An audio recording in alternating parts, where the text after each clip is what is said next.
Hey y'all, this is Amanda and welcome back to my Texas Zone 8A garden, and today we're going to be doing an unboxing of perennials from Bluestone Perennials, and I'm going to be showing you and planting them in the front garden.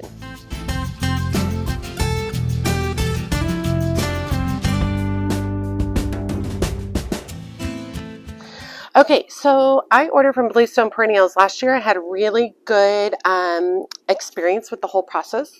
And so I was excited to order from them again this year. Now, several of y'all told me that I should order from Garden Crossings instead because I got larger plants. I got a fly attacking me over here. Because I would get larger, prettier plants. But Garden Crossings didn't have exactly what I wanted, and I had a few of the things, but Bluestone Perennials had everything I wanted. Now, Garden Crossings had a lot sold out, so I think that was probably the issue. I just couldn't get to them. Why is this bug trying to get me? But I was able to find what I wanted on Bluestone Perennials. Now, they come in a cardboard box like this. I will say when they show up, they do not feel impressive compared to the amount of money I paid. However, getting them in the ground now and then seeing them when they come back in the spring, that's impressive. They look really good. But I'm going to go ahead and bring y'all in closer, show y'all what all this looks like, and unbox them and show you the varieties that I did select. Okay, so it comes in boxes just like this.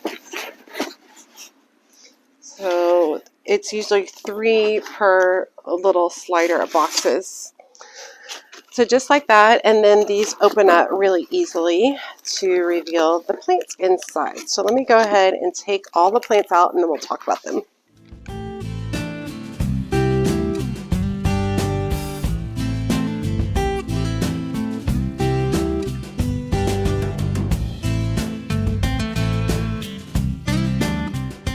Okay, so I've got some multiples. So let me start with this one, which is a salvia. It's a pink profusion salvia. Dark pink flowers on darker pink calyxes, late spring into summer, attracts butterflies, full sun to partial shade, 14 to 16 inches tall, and this is hardy in my zone. I'll put the hardiness for this zone below, and I'll also, of course, some pictures. I ended up getting, I believe, 3 of these. Is that right? Yeah, 1, 2, and this looks like a salvia. Yes, I ended up selecting 3 of these. And then next, let me do the phlox. Yeah, here's the phlox. Dodo Hanbury Forbes, a garden phlox, clear pink flower heads, midsummer into fall, full sun, 2 to 4 feet tall. And I'll put the hardiness zones as well. I got 2 of those, and these are going to be planted together, these pinks. Next, I got an Amsonia called Hubrichtii. Y'all know I'm just terrible with names. Blue star, clusters of sky blue flowers, late summer, bright, rich yellow foliage in the fall, full to partial sun, 2 to 3 feet tall. And so I bought this one as well, and this is all going to go, these are all going together in the same area. And then I got 2 of the last one. This is a Calaminthe nepeta. So I've been having success with some cat's pajamas nepeta, so I want to try some more. And this one actually has white flowers. So tiny white flowers turn blue with age, midsummer into fall, fragrant foliage. It's full sun, 14 inches tall. And I'll put the hardiness zone below as well. So these are the ones I selected. Now, Bluestone Perennials, they kind of come in like this cocoa core kind of biodegradable packaging. You remove the plastic just like that. And then you've got all this core lining, and you can certainly take the plant out if you want, but I think you're causing more damage than you're helping. Basically what ends up happening is all the roots kind of grow through here. So one thing I ended up wanting to do last year is I just kind of loosened it up a little bit before I ended up planting it in the ground, and that worked out just fine, no problem at all. So let me go ahead and show you the area and lay these plants out so you know what I'm going to be doing with them. Okay, we're going to be working in this front area, and if you recall, over on this side I planted a rock rose and 3 purple asters. I do have an existing summerific hibiscus here. I believe it's Cocoa Latte as the variety, and it's kind of split into 2 sections, one going right, one going left. This will get cut down probably, well, I'll probably leave it up most of the winter, but come early spring I'll cut this down to the ground to restart it. And I've got a whole bunch of zinnias across the front. These are, forget what the variety is, it's cherry something. I'll put it down below so you guys can see. These have done beautiful. These are an annual in my area. And they've done so well that they've come forward almost a foot. Back here is my actual garden bed, but they've come that far forward. But really this area, I'm wanting to put a whole lot more perennials in this area. And the reason being is it takes a whole lot of money and a whole lot of annuals to fill in this area. And I have a lot of issues with weeds. So let me move this sign for a second. You can see all the green back here, all the different weeds. Now, you guys probably remember one of my last videos, I trimmed up my my crepe myrtle, and once I did that, it opened up so much space back here, which is really, really nice. So let me go ahead and lay out what I'm thinking with the perennials. Now, when I was planning for these perennials, I did have a pattern in mind, a thought process in mind. I didn't just order randomly on these. They're too expensive to order just randomly. So let me show you what I'm kind of thinking about. It's going to be a little bit hard to see because I've got this big hibiscus and I'm not ready to cut it back. But let's lay it all out and show you what I'm kind of thinking. Okay, here's what I'm thinking, and I know it's kind of hard to see because these are small plants, but I'm thinking the two phloxes back here, because these can get much taller, like 2-3 feet, okay? And then a trio of the pink profusion salvia in the front that'll make a really nice filled in space. I'll probably move these out a little bit. A really nice filled in space. And with these taller, then we'll step down to the salvias, pink profusion salvias. And then finally, I have banana cream Shasta daisies right here. And these are plants that I moved and divided over here. And so I think that that'll end up looking really nice as a tall, medium, short, kind of stair-stepped area of perennials in here. Now, these don't actually all bloom at the same time. I found the phlox in my area blooms pretty early. The salvia will have multiple blooms cycles, and the Shasta daisies kind of bloom early spring, and then they should bloom again in the fall, but I haven't really taken the time to take care of mine, so hopefully they'll start blooming again. But this is what I'm thinking for this particular area. Okay, so I'm thinking about doing the Ansonia right here. It's about 2 to 3 feet tall, so it will fill in this space really well. I've got a rock rose that'll be kind of lower, but also will probably work its way through the design. And I've got these purple asters that I just planted. And then actually back here in the corner, I've got a pink Turk's cap as well. So I think that this kind of bluish purple tone will work really well in this area. The asters stay a little bit shorter. This is a little bit taller, so we'll kind of have a stair-step system of perennials right here as well. Now it's going to be a little sad because I'm going to have to pull up some of these zinnias to plant. So let me pull up a few of these. I know, it's so sad, y'all. They don't have much longer anyway.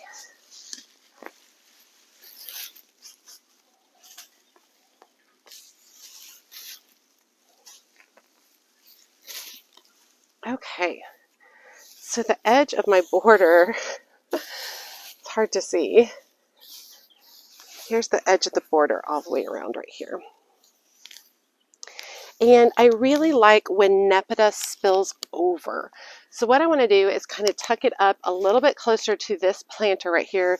This planter is currently filled with tiny Timolicum that I grew from seed. And I'd like to tuck in these two plants right here and here, allow them to get really large and fill in this space. Now, there's a good chance that over the years, these will overwhelm this space and I'll end up moving and dividing them, which would be great. I would love it if I eventually had this Nepeta all the way across this front curve. I think that was fine, would be really fun. But I think I'm going to start with these right here first. So what I'm going to be doing is just basically digging the holes. I'm going to be very careful because I do have a lot of daffodils in this garden, and we'll go ahead and get these planted with some plant tone and get them started. Okay, so remember once again that we're going to leave the plants in these kind of cocoa core liners, but we are going to remove the plastic portion of them. And I am going to be wearing gloves today because I have so many little cuts on my fingers from I was helping out at my mother-in-law's house trim some trees, and then my husband and I hauled all the trimmings away, and I ended up really kind of cutting up my fingers quite a bit. So what I'm going to do is carefully dig in here because like I said, I do have daffodil bulbs. All right, so I'm going to loosen up the soil. I'm I'm going to go ahead and pour in a little of my plant tone. This is my all-purpose fertilizer that I typically use. I'm not putting in much. I don't want it to put on a ton of like green growth. What I really want it to do is spend time putting on roots down low. That's really what we want. We're not expecting any kind of major growth right now. I don't want any kind of major growth right now. I really just want it to concentrate on putting on some good roots for the winter, so that the plant will come back in the spring. So we'll come back over to this side.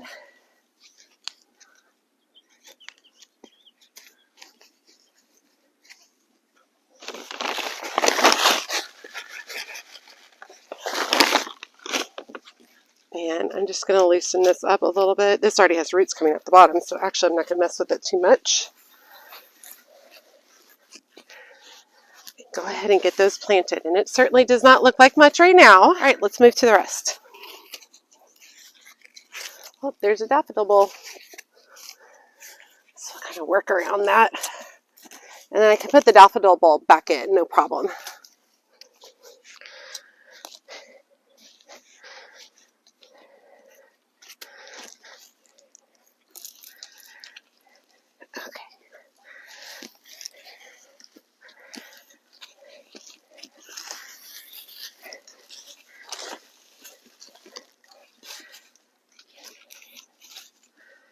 All right, that is the Amsonia.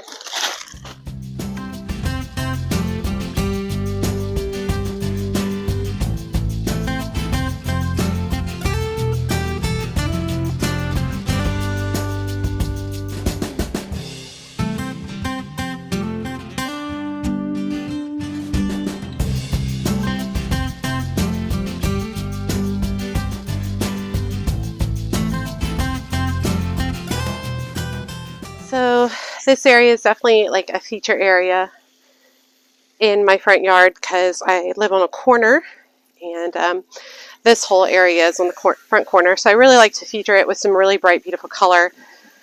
But I can't always do that.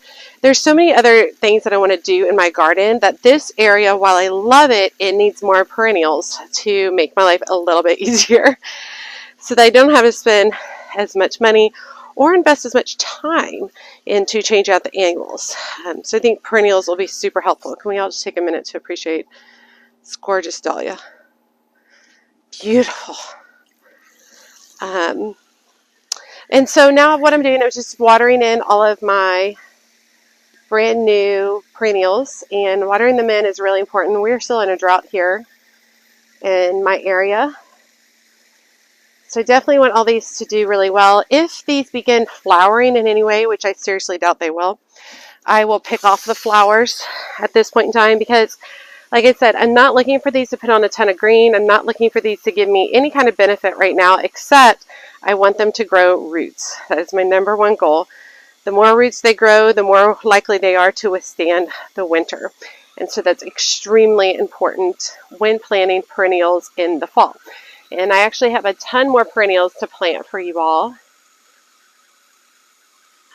that I have picked up in some recent. I have so many plants I got to get in the ground. I need to be planting like crazy. Okay. It is still very, very humid here. I mean, you can see like I'm in, a tank top. And today it's going to be in the low 90s. Yay, fall. But within, let's see, this video will probably go out on a Monday. By next Monday, the day before Halloween, we're supposed to be, our low is supposed to be 42. So that'll be a massive difference. That's what happens in our area at this time of year. We do this. So it's hard on the plants, but I mean, I guess my plants are kind of used to it. Any of the new plants are not used to it. So that's why I'm just making sure that planting them when it's not too hot, and making sure they're well watered, fertilizer, that type of thing.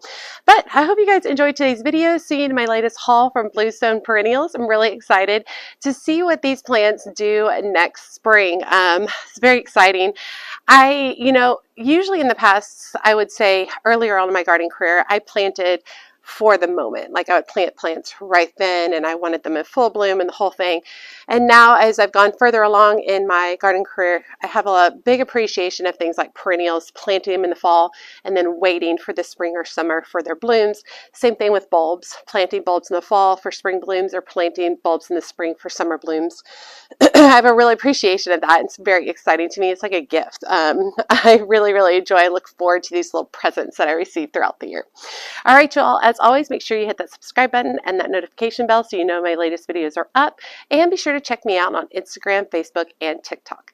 As always, she's a mad gardener or a decorator or anything else that she wants to be. Thanks, y'all.